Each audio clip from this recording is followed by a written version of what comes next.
the confidence and the aura comes with time only if, and I'll stress this again, only if you do the work. Every single day, or at least 5, 6, 7 days a week, if you're constantly grinding, constantly trying to improve yourself, one day you wake up and everyone's like, wow, you're smart and well-spoken and you dress well and you've got a bunch of money, and you're like, well, it didn't happen overnight. Yeah, it wasn't always like that. How do you not suffer from imposter syndrome? I was like, because I've done what I said I've done. And the people who get up on stage and try and teach a class on shit they haven't done, it's like that, like you feel like an imposter when you're an imposter. Like, don't try and kill that voice. Listen to that voice and get the evidence to make that voice shut the fuck up.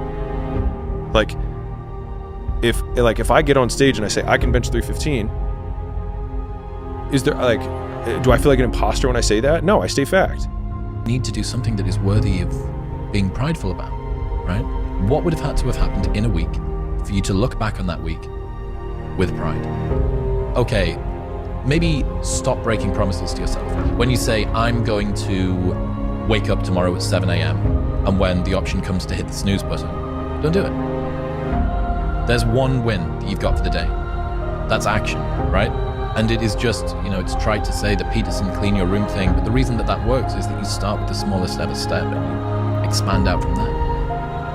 You want to become a writer. You want to leave your job and become a writer. Okay, can you commit to writing one blog post on Substack per week for the next 3 weeks? That would make you feel like less of a loser if you did that. Action has to come first if you're the sort of person who is chronically unconfident, because you will drag your sense of identity behind you. Mark Manson says that identity lags behind our status by about 1 to 2 years. So for both me and you, in 2 years' time, we'll go, I understand why I was in LA that day, and look back. Start with action and make small promises to yourself that you don't break. If you had a friend and every single time that you and your friend decided that you were going to go out for dinner, that friend either showed up 2 hours late or didn't show up at all, you would stop trusting that person. That is the relationship that you have with yourself. You need to be able to trust your own word. Everything for me initially was contingent upon outcomes and results. And I know there are people in our space that say, hey, get your money, you got to get this, you got to do that. And that's easy to say because they've already built tremendous self-confidence. But most people watching that go, okay, but how do I do that?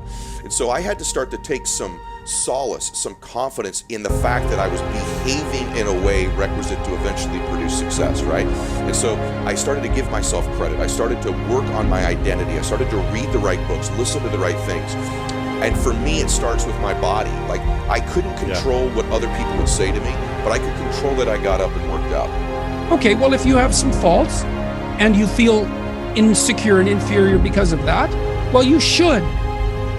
Now, it shouldn't be so much that you're crippled by it and unable to take action. You shouldn't be beating yourself into the ground because you're not everything you could be, because no one is. And if you beat yourself into the ground, then you can't get up and improve.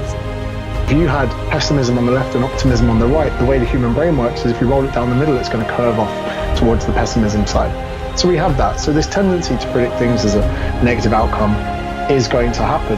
So how is it that we predict an outcome of success? How is it we can bolster our expectations? It's not a simple exercise, but we do need to go into things, being more optimistic about it. And if we're really crippled by this fear of anxiety or whatever, can we redefine the metrics for success? So let's say you are a single man, you feel like you're a low status, you feel like you're petrified. Can you just say hello to someone? Can you compliment them on what they're wearing? Can you ask them what they do? Not invasive, not creepy, be chivalrous. Hold a door open to someone. Hey, my name's James. I haven't seen you around here before. Do you study here? Are you, is this your local coffee shop? I usually say hello, whatever. There's something within people's capability that they have the confidence to do, whether it's prospecting or talking to someone for their business. If you set the bar as too far, it's always going to be very daunting.